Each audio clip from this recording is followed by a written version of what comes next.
તમારા મગજ ઉપર જ પહેલેથી આ વાત બેસી ગઈ છે. પરદેશમાં તો કોઈને ખબર નથી કળિયુગ કોને કહેવાય કે સતયુગ કોને કહેવાય. સતયુગ જ ચાલે છે. હું જાપાન ગયો, 1.5 વર્ષ થયું. જાપાનમાં ટોકિયો શહેર, અને ટોકિયો શહેરનો સારામાં સારો લગતો, સારામાં સારો એરિયા એટલે ગિંજા, ભરચક એકદમ આલિશાન બિલ્ડિંગો, જેને વ્યાપારી ઉદ્યોગથી ધમધમતો. મેં 2 પ્રયોગ કર્યા. આ જ કપડાં, આ જ બિલકુલ કપડાં. એક ફૂટપાથ ઉપર પલાંઠી વાળીને બેસી ગયો, 1.5 કલાક બેઠો. કોઈ માણસ પૂછતું નથી કે તમે કોણ છો અને ક્યાંથી આવ્યા છો, શું છે. સડસડાટ લોકો જઈ રહ્યા છે, બિલકુલ લાઈન સર. કોઈનો હાથ અડતો નથી, કોઈને ધક્કો વાગતો નથી, કોઈ બોલતું નથી. જાણે એક ધસમસતી નદી હોય એમ માણસો જઈ રહ્યા છે, લાઈન સર, વ્યવસ્થિત, ડિસિપ્લિન. કોઈ કાગળનો ટુકડો ફેંકતું નથી, કોઈ સિગરેટનો ટુકડો ફેંકતું નથી, કોઈ કોલાહલ નથી કરતું. પછી ઉઠ્યો. મેં કહ્યું, આ પ્રજા માત્ર કર્મને માને છે. હવે આપણા ત્યાં જો એક યુરોપિયન આવી જાય, અડધું ગામ ભેગું થઈ જાય, ટોળું ભેગું થઈ જાય, જાણે કોઈ સર્કસનું પ્રાણી આવી ગયું હોય ને. એને આમથી જોવે, ઊંચેથી જોવે, આમથી, બધી ચારે તરફથી એને લોકો જોવે, જાણે કંઈક પ્રાણી આવી ગયું. કારણ કે પ્રજા નવરી છે, પ્રજા કર્મઠ નથી, કઈ ધંધો નથી. એમાં ગામડામાં તો બિલકુલ નવરી છે. પછી એક બીજો પ્રયોગ કર્યો. 2-3 સ્ટોરોમાં ગયો, મોટા સ્ટોર, દુકાનો નાની મોટી. મારે કંઈ લેવાનું નહોતું, અને જાપાનમાં કંઈ ખરીદી શકાય એવું નથી, બહુ મોંઘું. એમની ચીજો બહાર સસ્તી મળે. જે ઘડિયાળ બહાર $50 મળતું હોય, જાપાનમાં લો તો $350 થાય. એટલે લેવાય જ નહીં, બહુ મોંઘી વસ્તુ. એક જ દાખલો હું તમને આપું કે મારે ખાવું શું, મોટો પ્રશ્ન. પછી એક સ્ટોરમાંથી એક શકરટેટી લીધી, આવડી શકરટેટી, $250. સિસવાટા નીકળી જાય. એક સફરજન લીધું, $45. એક કેળું લીધું નહીં, કેળાનો ભાવ પૂછ્યો. સરસ મજાનું આવડું મોટું કેળું હતું. તમે કહ્યું, આપણે તો કેળું એટલે 25 પૈસાનું કેળું. એટલે કેળાનો ભાવ પૂછ્યો. મેં કહ્યું, શું આની લખેલું જોઈએ મોટા ભાગે? તો જોયું તો એના $50, એક કેળાના $50. મેં કહ્યું, દેશ ભેગા થાવ, જેમ વહેલા થવાય એમ દેશ ભેગા થાવ, અહીં જીવાય એવું નથી. હું 2-3 સ્ટોરોમાં ગયો, જાણી કરીને. ક્યાંય ભગવાનનું ચિત્ર નહીં, કોઈ દીવો નહીં, કોઈ ધૂપ નહીં. આ નાસ્તિક છે આ લોકો? પછી જોયું, ના, નાસ્તિક નથી, નાસ્તિક નથી. એમના ત્યાં ભગવાનનું ચિત્ર દુકાનમાં નથી. પણ તમે 5 મીટર કપડું ખરીદો, ઘેર જઈને માપો, 5 મીટર ઉપર 6 ઇંચ થવાનું. અનુભવ કરી જોયો. કોઈ પણ વસ્તુ ઘેર જઈને જુઓ, થોડું વધારે થવાનું. આ એમનો ભગવાન છે, પ્રામાણિકતા એ એમનો ભગવાન છે. અને એટલે આખી દુનિયામાં made in Japan, made in Japan, made in Japan. એની કેસેટો, એના ટેપ રેકોર્ડર, એના કેમેરા, એના ટીવી, એના વિડીયો, આખી એની ગાડીઓ, આખી દુનિયામાં. આપણા ત્યાં શું છે, એવી કોઈ દુકાન નહીં હોય કે જ્યાં કોઈ ભગવાનનું ચિત્ર ના હોય. કોઈ માતાનું, કોઈ ભગવાનનું, કોઈ ફલાણું, કોઈ ફલાણું. દીવો ધૂપ થતો જ હશે. કોઈ એકાદ દુકાન મને બતાવજો જ્યાં કોઈ ભગવાનનું ચિત્ર ના હોય. અને પછી કેટલીક દુકાનોમાં તો ખાસિયત હોય છે કે બધું દીવો ધૂપ કર્યા પછી એક લાલ પડદો આડો કરી દે. મારા એક ઓળખીતા સજ્જન મને લઈ ગયા. મેં કહ્યું, બધું તો ઠીક, પણ આ લાલ પડદો આડો કેમ કર્યો? મને કે, બાપજી તમે સમજો નહીં, આખો દિવસ કેવા કેવા લોકો આવે, અને જેની ને તેની નજર ભગવાન ઉપર પડે એ સારું નહીં. જેની ને તેની નજર ભગવાન ઉપર પડે એટલે ભગવાન અભળાઈ જાય, ભગવાન વટલાઈ જાય, ભગવાનની પવિત્રતા ઓછી થઈ જાય. હવે ભગવાન જ આવા હોય તો એ પવિત્ર કોને કરશે? કેવી રીતે, કેવી વ્યાખ્યા કરીને બેઠા છે? બુદ્ધની મહાનતા જુઓ. બુદ્ધને ચક્રવર્તી રાજાઓ શિષ્યો થયા, મોટા મોટા ટોળા. એક વારાંગના રોજ પ્રવચન સાંભળવા આવે, એક ખૂણામાં બેસી રહે. અને પછી એને એક દિવસ કહ્યું, તમે બધાના ઘેર જમવા જાઓ છો, એક દિવસ મારે ત્યાં જમવા આવશો? બુદ્ધે કહ્યું, જરૂર આવીશ, તારે ત્યાં પણ આવીશ. અને સાથેના માણસોએ કહ્યું, જોજો ના જવાય. ઓળખો છો એ કોણ છે? ના જવાય. હું તમને એક બીજી વાત કહું છું, સ્ત્રીઓના દોષો પ્રત્યે બહુ કઠોર ના થશો. મારી બહેન હોય, મારી દીકરી હોય, અસામાજિક તત્વોના હાથમાં પડી ગઈ હોય, અને ધકેલાતી ધકેલાતી ખબર નહીં એ ક્યાંની આમ્રપાલી થઈને બેઠી હોય, અભિજાત હોય, સોનું હોય, પણ સોનું ગટરમાં પડ્યું છે. હવે તમે એને લાત ના મારો, એને ઉપાડો, અરીઠા લઈ આવો, અને અરીઠાના પાણીમાં એને ધોઈ નાખો. એ સોનું સોનું જ છે. પણ આપણે એવો સમાજ ના રચી શક્યા. આપણે લાત મારનારો સમાજ ઉભો કર્યો. બસ મારો લાત કાઢો એને. બુદ્ધે કહ્યું, હું એને ઓળખું છું. એ આમ્રપાલી છે, એ વારાંગના છે, એ જે છે એ ઉઘાડી છે, અને તમને ઓળખું છું. તમે એના કરતા ભૂંડા છો, પણ તમારા ઉપર મખમલનું કપડું છે. જો આ મખમલનું કપડું જરાક ખસી જાય તો તમે એના કરતા ભૂંડા છો. બુદ્ધ જમવા ગયા. આથી મોટું પરાક્રમ હું નથી સમજતો. પ્રતિષ્ઠાને હોડમાં મૂકનારી જે પ્રક્રિયા છે ને, એનાથી મોટી કોઈ વીરતા નથી. પેલા ફ્રન્ટ ઉપર લડવું તલવારની, એ લડાઈ તો બહુ અઘરી નથી. પણ જેમાં તમારી પ્રતિષ્ઠા, હજારોની તમારી આબરૂ હોય, હજારોનો ટોળા તમને પડતા મૂકીને ખસી જવા તૈયાર હોય, ત્યારે તમે ઢીલા થઈ જનારા, તમને ગમે એમ હો, બસ તરત જ તમે રમકડું બની ગયા. પૈસાદારોનું રમકડું, જાગીરદારોનું રમકડું, પ્રતિષ્ઠા આપનારાઓનું રમકડું. પછી એ હજારોનો નેતા ના થઈ શકે, અને થાય તો એ કોઈ ઉર્ધ્વગામી નેતા નથી. બુદ્ધ ગયા, જમ્યા, અને પેલી ભાવ વિભોર થઈ ગઈ, ભગવાન મારી આ બધી મિલકત સંઘને અર્પણ, અને મને સ્વીકારો. બુદ્ધે એને સાધ્વી બનાવી. સાધ્વી બનાવી એટલું નહીં, સાધ્વી ગણની નેતા બનાવી. ગીતા વાંચજો. અપિચેત્સુ દુરાચારો ભજતે મામ અનન્ય ભાગ સાધુરેવ સમંતવ્ય સમ્યક વ્યવસિતો હિસ ક્ષિપ્રમ ભવતિ ધર્માત્મા સશ્વત શાંતિમ નિગચ્છતિ કૌંતેય પ્રતિજાનીહિ નમે ભક્ત પ્રણશ્યતિ. ગીતા. અર્જુન, કોઈ મહાપાપી હોય, કોઈ જેસલ હોય, કોઈ બિલ્વમંગળ હોય, અપિચેત્સુ દુરાચારો ભજતે મામ અનન્ય ભાગ, પણ જો અનન્ય ભાવથી જો એ મારું શરણું સ્વીકાર કરે તો ક્ષિપ્રમ ભવતિ ધર્માત્મા, એ તો તરત જ ધર્માત્મા થશે. એટલે સજ્જનો, પ્રજા છે, એ પ્રજા જીવન જીવે છે, કયા કુશીમથી જીવે છે, એની પાછળનું જે ધકેલનારું બળ છે એ શું છે? લાગણીઓ છે, ઇમોશનલતા છે. હા છે. હું અમેરિકામાં હતો અને ત્યારે એક ઘટના ઘટી. ઈરાન છે ને, ઈરાનમાં 55 માણસો અયાતુલ્લા ખુમેનીએ પકડી લીધેલા, એમના દૂતાવાસમાં 55 માણસો. લગભગ 3 મહિના રહ્યો. કોઈ જગ્યાએ કોઈ પ્રદર્શન નહીં, કોઈ નારા નહીં, કશું જ નહીં. સામાન્ય રીતે હું જ્યાં રહેતો, બાજુમાં જ ઈરાનીઓ રહેતા, કોઈ એના ઉપર કાંકરી ના મારે, કોઈ તોફાન નહીં. હા, એક ગાડી ઉપર ખાલી મેં જોયેલું, હેટ ઈરાન, એક માણસે એની ગાડી ઉપર લખેલું, કશું જ નહીં. કારણ કે પ્રજા જાણે છે આ લાગણીનો પ્રશ્ન નથી, લાગણીથી હલ થનારો પ્રશ્ન નથી. અમારું વિદેશ ખાતું સંભાળી લેશે, અને વિદેશ ખાતા ઉપર વિશ્વાસ છે કે આ પ્રશ્નને જરૂર હલ કરશે. આપણા ત્યાં આવા પ્રશ્નો હોય તો જ્યાં પકડ્યા હોય ત્યાં પકડ્યા હોય, પણ અહીં કાં તો મંદિરો બળે, કાં તો મસ્જિદો બળે, નિર્દોષ માણસોના ખૂન થઈ જાય. અલક્ષા ત્યાં હોય, કોઈ નામે ના સાંભળ્યું હોય, અને અહીંયા હૈદરાબાદમાં ખૂનામરકી થઈ જાય. પ્રજા ઇમોશનલ છે, લાગણીશીલ છે, એનું મસ્તિષ્ક જાગતું નથી. હું પર્લ હાર્બર જોવા ગયો, તમને ખબર હશે, પર્લ હાર્બર જાપાનીઓએ તોડી નાખેલું. મેં આખું ચેપ્ટર લખ્યું છે પૃથ્વી પ્રદક્ષિણામાં. તો અડધા ઉપર તો બધા જાપાનીઝો હતા જોવા આવનારા. એક શબ્દ કોઈ ઉચ્ચારણ ના કરે, એક શબ્દ નહીં. ને આપણે જોવા ગયા હોય તો પૂર્વજોનો જય જયકાર મચાવી દઈએ, ને કઈનું કાંઈ બોલીએ, છેવટે કઈ ના, કોઈ જગ્યાએ પેન્સિલથી કોઈ લખતું નથી, કોઈ બોલતું નથી. મૌન, ચૂપચાપ, ગાઈડ જેમ કે છે એમ બધા સાંભળે છે. અને ત્યારે મને થયું કે આ ઇમોશનલ પ્રજા નથી, અને ઇમોશનલ પ્રજા નથી એટલે ઇતિહાસનું નિર્માણ કરશે. ઓછામાં ઓછું ઇતિહાસનું નિર્માણ નહીં કરે તો ભૂલોનો અંબાર તો નહીં ઉભો કરે. પંજાબનો પ્રશ્ન એ બુદ્ધિનો પ્રશ્ન નથી, ઇમોશનલ પ્રશ્ન છે. પંજાબ કેમ ભડકે બળે છે, શું જોઈએ છે, કોઈ બુદ્ધિથી તમે એનું સમાધાન નહીં કરી શકો. એ તો લાગણીઓમાંથી ઉભો થયેલો પ્રશ્ન છે, અને ભડકે બળે છે. કાશ્મીર એ રીતે ભડકે બળે છે, આસામ એ રીતે ભડકે બળે છે. બસ એક લાગણીના પ્રશ્નોને ઉશ્કેરી મૂકો, ઉભારી મૂકો, અને એક ભડકો કરી દો, બસ તમે પ્રશ્નોને હલ નહીં કરી શકો. માત્ર લાગણીઓના જોરે જીવનારી. લાગણીઓ ખરાબ છે એવું નથી હું કહેતો. લાગણીઓમાંથી તો ભક્તિ પેદા થાય છે, લાગણીઓમાંથી તો સદભાવ પેદા થાય છે. પણ લાગણીઓ જ્યારે આંધળી થઈ જાય ત્યારે, લાગણીઓના દ્વારા તમે જીવનના બધા પ્રશ્નો હલ કરવા નીકળી પડો ત્યારે તમે પ્રશ્નોને હલ નથી કરી શકતા હોતા, પ્રશ્નોને ગુંજવી નાખતા હો છો.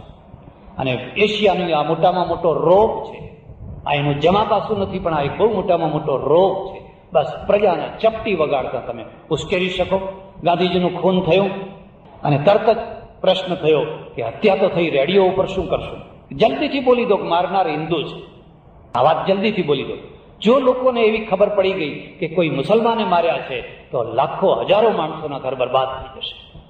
આવી જ રીતે પાકિસ્તાનની વાત છે. પાકિસ્તાન કેવી રીતે થયું? કોઈ બુદ્ધિથી થયું? બાંગ્લાદેશ કોઈ બુદ્ધિથી થયું? બસ લાગણીઓથી થયું, માત્ર લાગણીઓથી થયું, અને લાગણીઓના પરિણામ ભોગવીએ છીએ આપણે.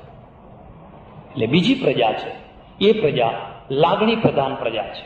લાગણીઓ ન હોવી જોઈએ એવું હું નથી કહેતો, લાગણીઓ હોવી જ જોઈએ, પણ લાગણીઓના ઉપર બુદ્ધિની લગામ હોવી જોઈએ, વિવેક હોવો જોઈએ. જે પ્રશ્ન વિવેક મસ્તિષ્કના ક્ષેત્રનો છે એને મસ્તિષ્કના ક્ષેત્રમાં રહેવા દો. હા, તમે જ્યારે બે મિત્રો જમવા બેઠા છો, લાગણીઓ બતાવો. તમારું કુટુંબ જ્યારે જમવા બેઠું છે, લાગણીઓ બતાવો. એના સામે કોઈ વિરોધ નથી, પણ જે પ્રશ્ન માત્ર બુદ્ધિનો પ્રશ્ન છે એને તમે લાગણીના ક્ષેત્રમાં ના લાવો. ભડકા કર્યા પછી 1000 ગંગાઓ ભેગી થશે તો એને શાંત નહીં કરી શકાય, અને આ દેશ ઘૂ ઘૂ ઘૂ ઘૂ કરીને ભડકે પડશે. ત્રીજી પ્રજા જેનું પુશિંગ છે એ મસ્તિષ્ક છે, અને મસ્તિષ્ક એટલે સંતુલિત મસ્તિષ્ક. મસ્તિષ્કને અસંતુલિત કોણ કરે છે? કુદરતી આવેગો અને લાગણીઓ. એક માણસ બહુ ડાયો છે, પણ એને ભૂખ લાગી છે, કકડીને ભૂખ લાગી છે, અને ભૂખના આવેગમાં પછી એ ગમે તેનું લઈને ખાઈ લે છે, ચોરીથી ખાઈ લે છે. ચોરી કોણે કરાવી? કુદરતી આવેગે કરાવી. ખાધા પછી પસ્તાય છે, અરે રે મારે આ નતું ખાવું જોઈતું. એક માણસને તરસ લાગી છે અને તરસમાં ને તરસમાં કંઈક ખોટું કરી બેસે છે. બુદ્ધિને કોણ વિચલિત કરે છે? એક તો કુદરતી આવેગો. જીવન એવું ગોઠવો કે પ્રજાને કુદરતી આવેગોમાં તણાવ ના પડે, એને સહજ રીતે મળી રહે. આ સારામાં સારા સમાજની રચના છે. એને અનાજ મળી રહે, એને પાણી મળી રહે, એને જે બીજી કંઈ જરૂરિયાત હોય એ સહજ રીતે મળી રહે. તમે જોજો પ્રજામાં પાપની વૃત્તિ ઓછી થઈ જશે. એક તરફ તમે પ્રજાને કુદરતી આવશ્યકતાઓથી વંચિત કરો અને પછી તમે એવી અપેક્ષાએ રાખો કે પ્રજા પાપ ના કરે. બંને કાર્ય સાથે ના થઈ શકે. મને ઘણા લોકો પૂછે છે, મનને શાંત કરવા માટે શું કરવું? હું એમને જવાબ આપું છું, સહજ જીવન જીવવું. શું કામ પેટ ચોડીને પીડા ઊભી કરો છો? મારા આશ્રમમાં 5-10 કૂતરા છે. હું એનું નિરીક્ષણ કરું છું. સૂતા હોય છે, પાસે પાસે સૂતા હોય છે, કોઈ વિકાર નહીં. એક થોડા દિવસના પીરિયડ સિવાય કોઈ વિકાર નહીં. કદી કોઈને આમ મોઢું નહીં ફેરવવાનું, કંઈ આડું અવડું જોવાનું નહીં, કશું જ નહીં. ગેલ કરતા હોય છે, રમતા હોય છે. એ કોઈ દિવસ પૂછવા નથી આવતા કે મનને શાંત કરવું હોય તો અમારે શું કરવું? કારણ કે એમનું મન અશાંત છે જ. કુદરત તમારી દુશ્મન નથી. તમને સહજ પ્રક્રિયાથી જો જીવન જીવી શકો તો પ્રશ્નો છે જ નહીં. પ્રશ્નો ક્યારે ઊભા થાય છે કે હું એક માણસને કહું, ખબરદાર જમવાનું નથી, જમવાનું નથી, ખબરદાર જમવાનું નથી, અને પછી કહું છું બધા વિચારો કરજે પણ તારા મગજમાં અન્નના વિચારો ના કરજે. હવે આ ભૂખ્યો માણસ અન્નના વિચારો નહીં કરે તો બીજા કરશે શું? એના મગજમાં અનાજ અનાજ અનાજ અનાજ રસોડા સામે વારંવાર જોયા કરે. વારંવાર એને જમાડી દો, અને જમ્યા પછી જો અનાજને યાદ કરે તો મને કહેજો. તમે એ તરત જ કહેશે થોડુંક ઊંઘવું પડશે, કંઈ પથારી મળશે, થોડું ઊંઘવું પડશે, અને ઘસઘસાટ ઊંઘી જાય છે. કબીર કાયા કૂતરી કરે ભજન મેં ભંગ, ટુકડા રોટી ગેર કે ભજન કરો નિસંગ. એને એક રોટલો ખવડાવી દે, બસ પછી ભજન કર. નહીં તો ડોળો રસોડા સામે રહેશે. હા, હવે વઘાર થયો, હવે રસ ઘોળાય છે, હવે બોલાવે એટલી વાર છે. એના મગજમાં તો અનાજ સિવાય બીજું કશું નથી રહેવાનું. પહેલા આપણે પેટ ચોરીએ છીએ, પીડા ઊભી કરીએ છીએ, અને પછી શાંતિ માટે દોડીએ છીએ. કોઈ એક જગ્યા બતાવો જ્યાં શાંતિ મળે. શાંતિ તારી પાસે છે. શું કામ તું વગર જોતી ઉપાધિઓ ઊભી કરે છે? નેચરલ જીવન, સહજ જીવન, કુદરતી જીવન જીવો. અને કુદરતી જીવન સમાજ એ જ છે. સારામાં સારો સમાજ એ છે જ્યાં માણસોને પોતાનું જીવન મળી રહેતું હોય. તમે જીવનને દુર્લભ બનાવો અને પછી લોકો પાસેથી સારા વ્યવહારની અપેક્ષા રાખો, એ બંને કદી એક સાથે ના થઈ શકે. બીજી વાત, જો કુદરતી વ્યવસ્થા બરાબર તમે કરી શક્યા હોવ તો હવે તરત જ થશે બુદ્ધિને બગાડનાર બીજું કોણ છે? બુદ્ધિને બગાડનાર તમારા રાગ દ્વેષ છે, કષાય છે. એ હૃદયના ધર્મો છે અને એને દૂર કેવી રીતે કરાશે? એનું બેલેન્સ કેવી રીતે કરશો? એનું બેલેન્સ કરી શકાય છે. એનું બેલેન્સ સત્સંગથી કરશો. તમે સત્સંગમાં જાઓ, મહાપુરુષોની પાસે જાઓ, જેને દૃષ્ટિ હોય, જેની પાસે જીવન હોય, એની પાસે જાઓ. એ તમારા રાગ દ્વેષને દૂર કરશે. એટલી હદ સુધી દૂર કરશે કે શોકના પ્રસંગે તમે શોક મુક્ત રહી શકશો, મોહના પ્રસંગે મોહ મુક્ત રહી શકશો, લોભના પ્રસંગે લોભ મુક્ત રહી શકશો. શરત એટલી છે, તમને એવો સંગ મળ્યો છે, તમને એવી જીવન દૃષ્ટિ મળી છે. એક હાઈસ્કૂલના આચાર્ય છે મારા ઓળખીતા, બહુ સજ્જન માણસ, ભાગ્યે જ જોવા મળે એવા. એમનો એક છોકરો છે 10 વર્ષનો, એક બેબી છે. એ 10 વર્ષનો છોકરો પેલા સાહેબ જયારે એને લખવા આપે, કંઈ બોલ પેન કે એવું કંઈક આપે, એટલે પહેલો પ્રશ્ન પૂછે, પપ્પા આ બોલ પેન તમારા પૈસાથી ખરીદેલી છે કે હાઈસ્કૂલની છે? અને એના પપ્પા જયારે કહે, ના બેટા, હાઈસ્કૂલની નથી, આમાં રિફિલ હાઈસ્કૂલની નાખેલી નથી, આ મારા પગારમાંથી ખરીદેલી છે, તો એ લખવા બેસે છે. આ છોકરાને તમે શું સમજો છો? એ અંગત છે, અંગત. એ અંગત છે. રાવણની સભામાં પગ રોપીને ઉભો રહી શકશે અને રાવણની તાકાત નહીં કે એના પગને ઉપાડી શકે. બાકી તો હવે તમે જાણો છો પપ્પા અને પપ્પાના દીકરા અને મમ્મી ને બધા શું કરતા હોય છે કે હાઈસ્કૂલમાંથી જેટલું ખેંચાય એટલું ખેંચો ને, જેટલા કન્ટીજન્ટ ખર્ચો પાડવો એટલો પાડો ને. એ અંગત નથી, એ માનસિંહ છે, એ જયચંદ છે. અને એમના કોઈ ઇતિહાસ ના હોય, અને હોય તો એ ગૌરવપ્રદ ના હોય.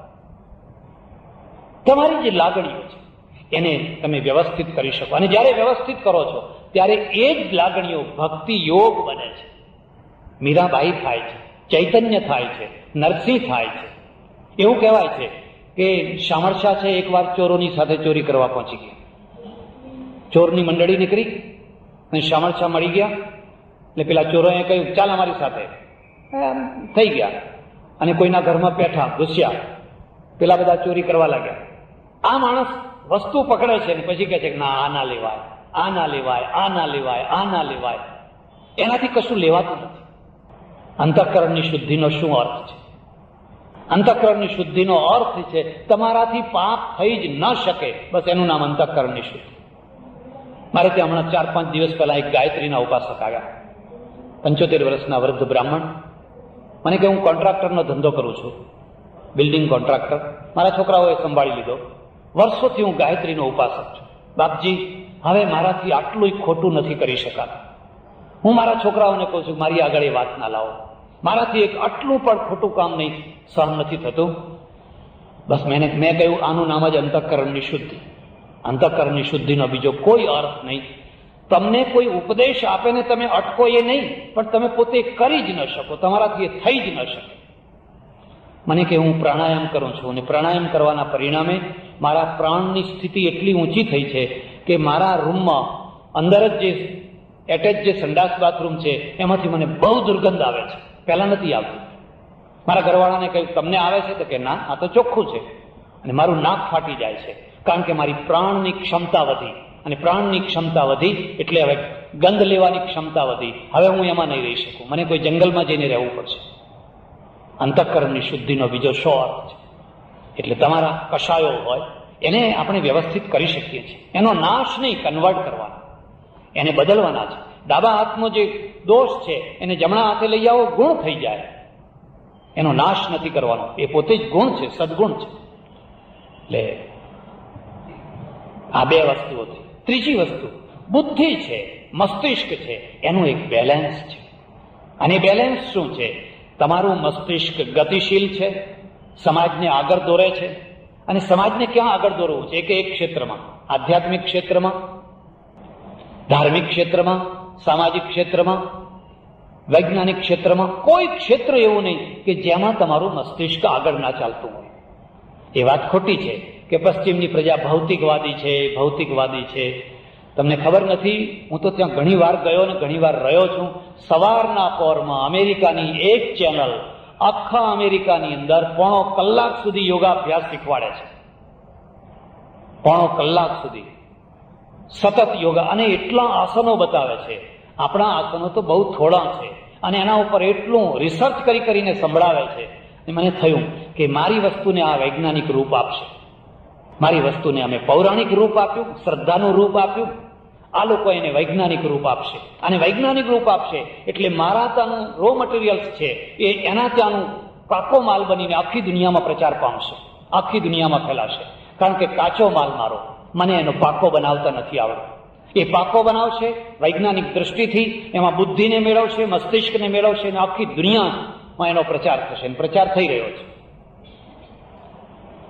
ચર્ચોની પોતાની સ્પેશિયલ ચેનલો છે. તમે રવિવારના દિવસે જુઓ તો એના પોતાનો રેડિયો સ્ટેશન છે અને સતત તમારા પ્રશ્નો, તમારા પ્રોબ્લેમ, ફલાણું એ બધા તમે એક 15 પૈસાનું પોસ્ટકાર્ડ લખો તો બીજા દિવસે માણસ આવીને તમારા ઘેર ઊભું રહેશે. એટલું જ કહો મારે આ પ્રોબ્લેમ છે, મને નોકરી નથી મળતી, મને મકાન નથી મળતું. તમે અનુભવ કરી જુઓ, તરત જ સામે જવાબ આપશે. તમારા દુઃખમાં તમારા સાથે છે. આખી દુનિયામાં દુકાળ પડ્યો હોય એને ચિંતા છે. એટલે એ વાત માનવી કે આ લોકો માત્ર ભૌતિકવાદી છે અને ભૌતિકવાદ સિવાય એમના પાસે બીજું કશું નથી, એ વાત બરાબર નથી. એ આપણને અન્યાય કરે છે, આપણે એમને અન્યાય કરીએ છીએ. મારો એક ઇન્ટરવ્યુ લીધેલો એક ચેનલે અને મેં એ ઇન્ટરવ્યુ છાપ્યો. મને એમણે પૂછ્યું, ભારતમાં આટલી બધી ગંદકી, આટલી બધી ગરીબાઈ, તમારે શું કહેવું છે? મેં કહ્યું, અમારી ગંદકીની અમને શરમ છે, અમારે એનો બચાવ નથી કરવો. અમે ગંદકી વધારીએ છીએ, વાત સાચી છે. નથી કાગળ ફેંકતા આવડતું, નથી બીડી ફેંકતા આવડતું, નથી થૂંકતા આવડતું, નથી સંડાસ જતા આવડતું. મારા આશ્રમમાં ઉતરેલા માણસો જ્યારે જાય એટલે મારે પહેલું કામ સંડાસ સાફ કરવાનું હોય છે. એ ભણેલા માણસો હોય, બધું સંડાસ બગાડીને જ ગયા હોય. હવે ડોલ પાણી ભરીને નાખો, આટલું બધું પાણી છે, કંઈક તો ઉપયોગ કરો. આપણને સ્વચ્છતા નથી આવડતી, એ મારે પહેલું કામ એ કરવાનું હોય. કહું જાઓ ભાઈ પેલા આ બધું ચોખ્ખું કરો, નહીં તો બધું ગંધાઈ જશે. અમને એની શરમ છે. પણ અમારી ગરીબાઈ છે ને એ બાબતમાં તમે અજ્ઞાનમાં છો. ભારત ગરીબ છે, પણ ભારત જેવો કોઈ અમીર દેશ નથી, ભારત જેવો કોઈ શ્રીમંત દેશ નથી. અમારી 30-40% પ્રજા ખરેખર ગરીબ છે. પણ આખા યુરોપની જેટલી પ્રજા થાય એટલી પ્રજા યુરોપની પ્રજા કરતા ઊંચા સ્ટાન્ડર્ડથી જીવનારી અમારે ત્યાં છે. યુરોપની પ્રજા માનો કે 40-45 કરોડ પ્રજા થાય તો ભારતમાં 40 કરોડ પ્રજા, 85માંથી 40-45 કરોડ પ્રજા યુરોપની પ્રજાના સ્ટાન્ડર્ડ કરતા ઊંચો સ્ટાન્ડર્ડથી જીવે છે. એ તમને ખબર છે? તમે કોઈ દિવસ ટીવી ઉપર બતાવો છો? અમારે ત્યાં 10 મણ ઘઉં હોય છે, 5 ડબ્બા તેલના હોય છે, 1 બોરી ખાંડની હોય છે, 25 તોલા દાગીના હોય છે, ફ્રીજ હોય છે, પંખા હોય છે. તમે એ તો કોઈ દિવસ લાવતા જ નથી. તમારા ઘરમાં જુઓ તો આવડા ડબલા હોય છે, અઠવાડિયા સિવાય રેશન જ નથી હોતું. એ કલ્પના ના કરી શકે 10 ડબ્બા તેલના ભરી લો, એક બોરી ખાંડ ભરી લો, અઠવાડિયાનું જ લાવવાનું. મારે ત્યાં તો જુઓ 25 તોલા સોનું હોય છે. એ તમને કેમ નથી દેખાતું? તમે મુંબઈમાં જઈને ફોટા પાડી આવો, લોકો ફૂટપાથ ઉપર સૂઈ જાય છે. અરે ગરમી લાગે છે એટલે ફૂટપાથ ઉપર સૂઈ જાય છે. અમારો દેશ તો એટલો ગરમ છે કે જેના ઘરમાં સારી શક્તિ હોય એ રાત્રે બહાર નીકળીને સૂઈ જાય છે.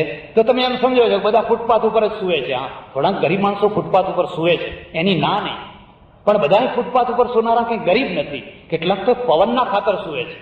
તમે અમારો એટલો ઊંધો પ્રચાર કર્યો છે. ભારત એટલે ગરીબ ગરીબ ગરીબ. જે કોઈ મળે ને પહેલા પૂછે કે તમે ઇન્ડિયન છો, એટલે કે હા, એટલે પહેલો પ્રશ્ન પૂછે ખાવાનું મળે સારી રીતે, અને માથું કાપી નાખે એવું થાય. ગરર અમારા દેશની આ ઇમેજ. અને પેલો નિર્દોષ ભાવથી કોઈ ઉતારી પાડવા નહીં, કોઈ અપમાન કરવા નહીં, પણ એને એમ લાગણી છે. પહેલો જ પ્રશ્ન પૂછે ખાવાનું બરાબર મળે છે? અને ત્યારે એમ થાય ભાઈ જોતો ખરો અમારા ઘરમાં કેટલું અનાજના ઢગલા પડ્યા છે, ચાંદી સોનું ફલાણું ફલાણું ફલાણું. બહાર અત્યારે તો ડીઝલે એટલું લોકોએ ભરી લીધું છે કે સરકારના પંપ 2 મહિના બંધ થાય તો વાંધો આવે એવું. અમે સંગ્રહખોર છીએ. આખી દુનિયામાં સૌથી વધારેમાં વધારે અમે સંગ્રહખોર છીએ. કારણ કે અમારા આચાર્યોએ અમને અપરિગ્રહનું વ્રત આપ્યું. બરાબર ને? અમારા ગુરુએ અમને શીખવાડેલું કે અપરિગ્રહ એટલે અ કાઢી નાખ્યો અને પરિગ્રહ. ત્યારે શું કરશું?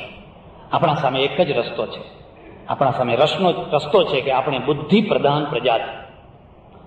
કાઠિયાવાડમાં પેપરોમાં હું વાંચ્યું કઈ નાગ દેવતા નીકળ્યા છે. બસ આ નાગ દેવતાની પાછળ લોકો ગાડા થઈ જાય છે. કઈ માતાઓ નીકળી છે, 7 માતાઓ 5 માતાઓ કેટલી, કઈ છોકરા ડૂબી મરે છે. એમ થાય કે આ 21મી સદીમાં આપણે જઈ રહ્યા છીએ, ક્યાં જઈ રહ્યા છીએ? અહીં તમે રોડ ઉપર ઉભા જોજો, ટ્રકો ઉપર શું લખ્યું હોય છે? એના શેર શાયરીએ વાંચવા જેવા હોય. મોટા ભાગે લખ્યું હોય છે, બુરી નજર વાલે તેરા મુંહ કાલા.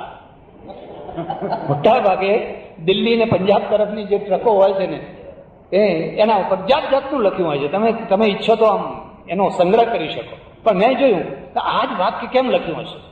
એક ડ્રાઈવરને મેં પૂછ્યું, મેં કહ્યું આ બધા ટ્રક વાળા આવું લખે છે, બુરી નજર વાલે તેરા મુંહ કાલા. मैंने कि देखो स्वामी जी, किसी की नजर लगती है ना तब एक्सीडेंट होता है, एक्सीडेंट जैसे वैसे नहीं होता है. ओहो, मस्तिष्क नहीं, मस्तिष्क गायब છે, ઉપરનું મગજ ગાયબ છે. એટલે હવે અહીંયા લાગણીઓ આવી. આ એક્સિડન્ટ કેમ થયો? કારણ કે કોઈની નજર લાગી. નજર કેમ લાગી? અરે એ તો ગાડી નહીં હે, એ તો ચમેલી હે, ચમેલી. એમ પાછો કોઈ લખ્યો, ચલ ચલ મેરી ચમેલી ચલ, એવું પાછું લખ્યું હોય. શું લખ્યું હોય? એને એમ જ છે, જેમ પેલી માં છે ને, એને એમ જ લાગે છે કે છોકરું તો આખા ગામમાં બસ મારું જ છે, એટલે કાળા ટપકા આમ તેમ એટલા બધા કરે છે. મેં તો પ્રદેશમાં જોયું, કોઈ છોકરાને કોઈ ટપકું નહીં, કોઈ ટપકું નહીં. હાઈસ્કૂલના આગળ બહાર દરવાજે બેઠો હું, પ્રાથમિક શાળાના બહાર બેસી રહું. છોકરા જયારે છૂટે ને એટલે પછી હું જોઉં, લાલ ગલગોટા જેવા એકદમ, કોઈની હાંસડી ના દેખાય, કોઈના પાંસડા ના દેખાય, નાની નાની સાયકલો લઈને સડસડાટ જતા હું. અને હું એક લાંબો નિશાસો નાખું, ઓ ભગવાન, કોઈ દિવસ એવો આવશે કે મારી હાઈસ્કૂલના, મારી પ્રાથમિક શાળાના છોકરા આવા લાલ ગલગોટા જેવા હશે અને સડસડાટ જતા. ડાબા એટલે ડાબા, રોંગ સાઈડ ના ચાલે, ખોટી રીતે ના ચાલે. આવા કોઈ દિવસ મારા છોકરા થશે. અને મને આશા બંધાઈ, થશે, કારણ કે મધ્યાહન યોજના ચાલુ થઈ ગઈ.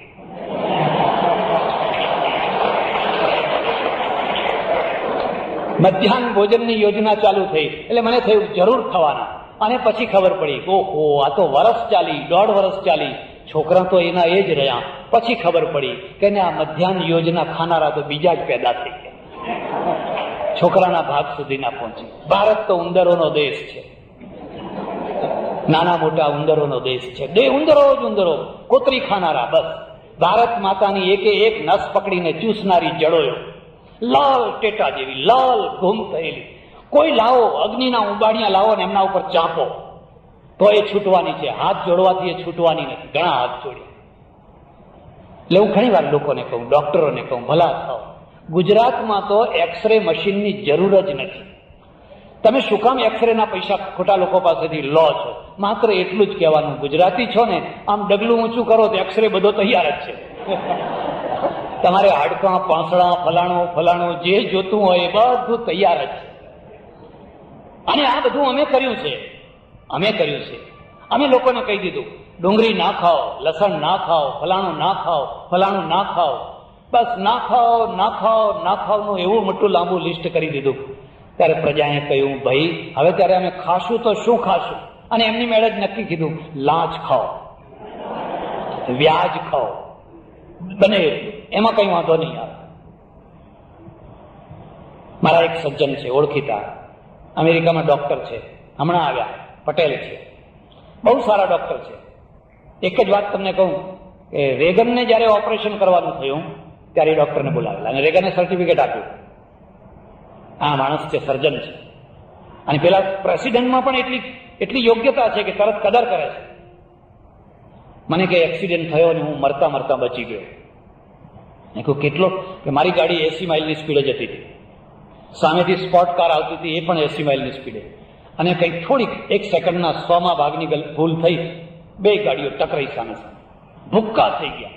અરે આટલા મોટા એક્સિડન્ટમાં તમે કેવી રીતે બચી ગયા?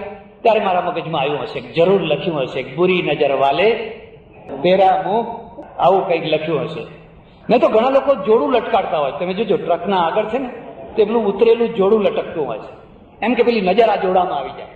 કદાચ કોઈ નજર લગાવે ને તો જેમ પેલા કાળા ટપકામાં નજર આવી જાય, એમાં જોડામાં નજર આવી જાય.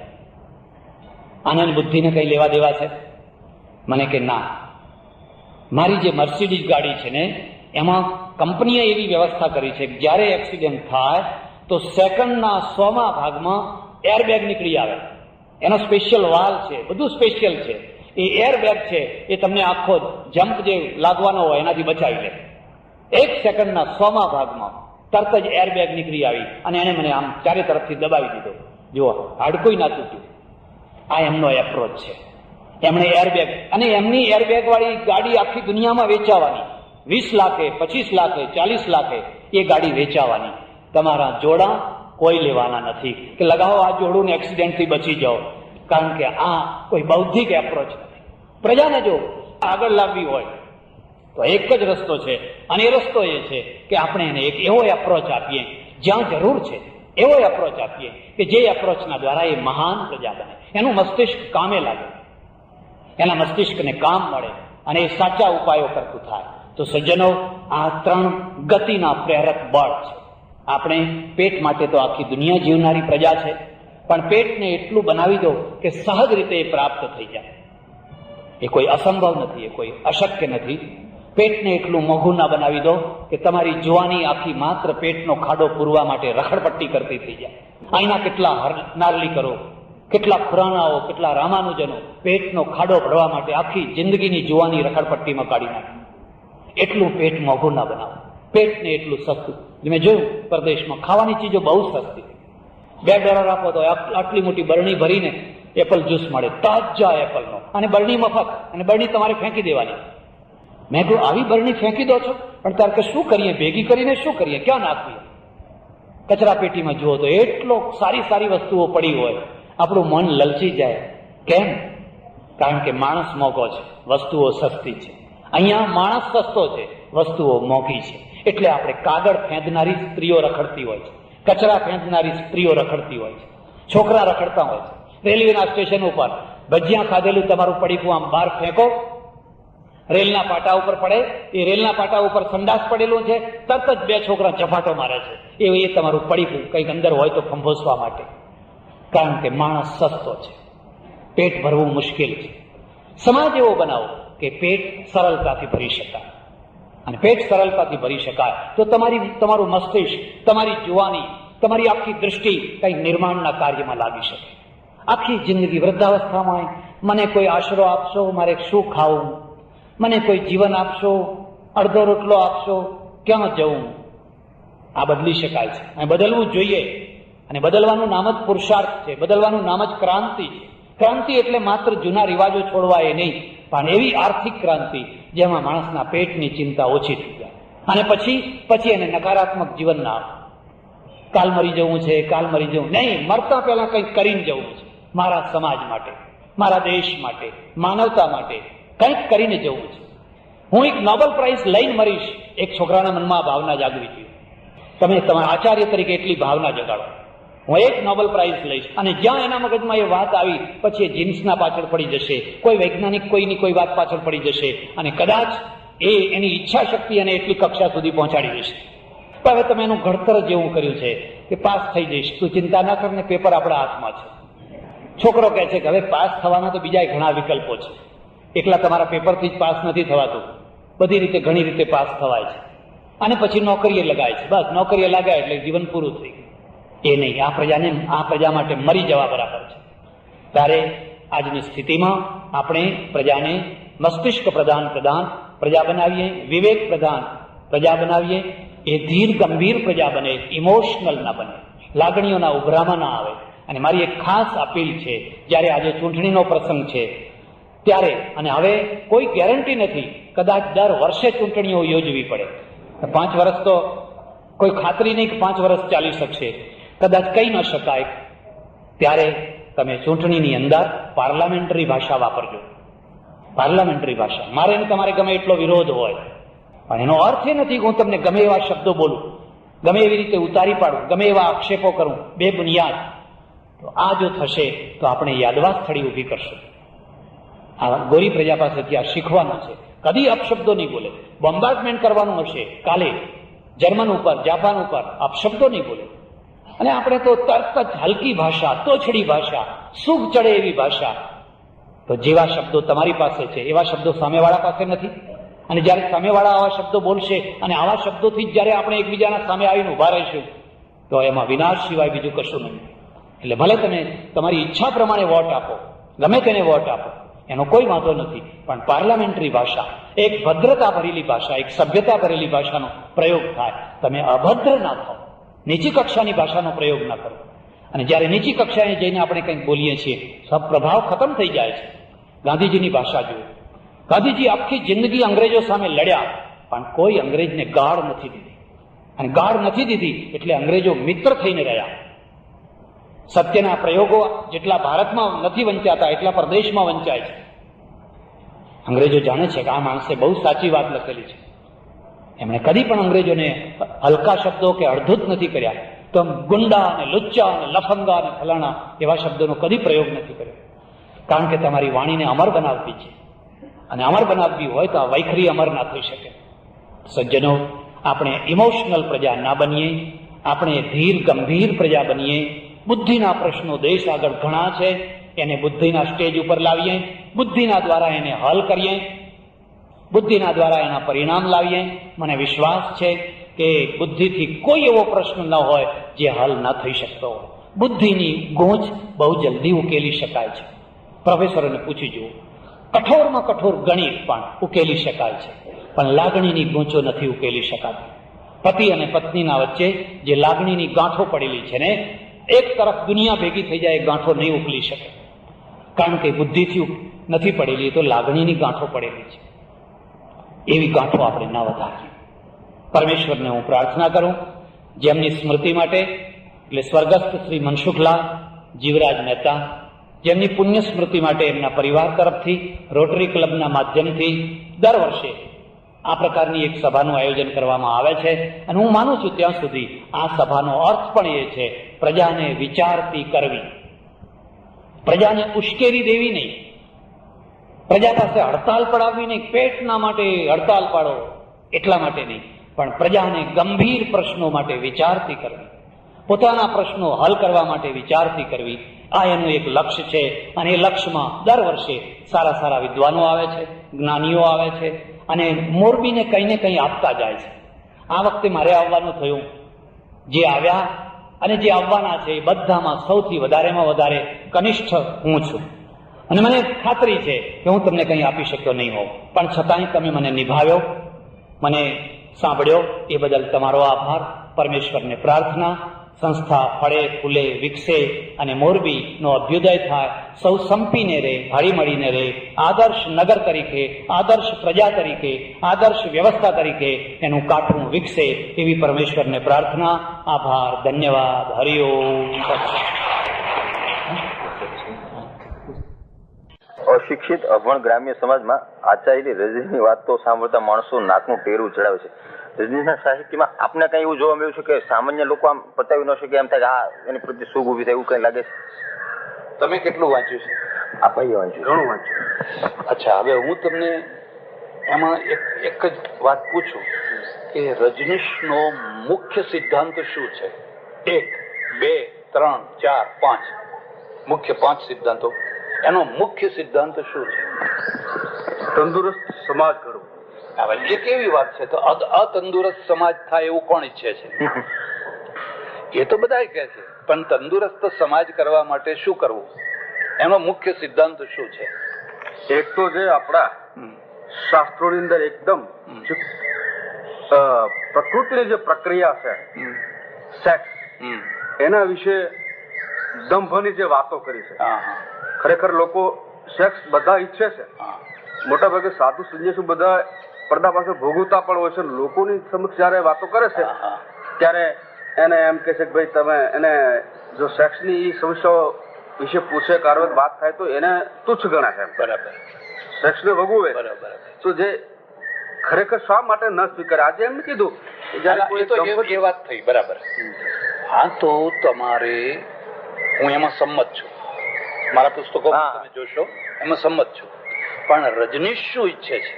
મુક્ત સેક્સ ને, એટલે લગ્ન સંસ્થા નહીં ને, જ્યાં વૈચારિક વિચારો એક થાય, યુવક અને યુવતીના, ત્યારે તેમને સાહજિક વાલીઓએ એમને લગ્ન કરી લેવા જોઈએ.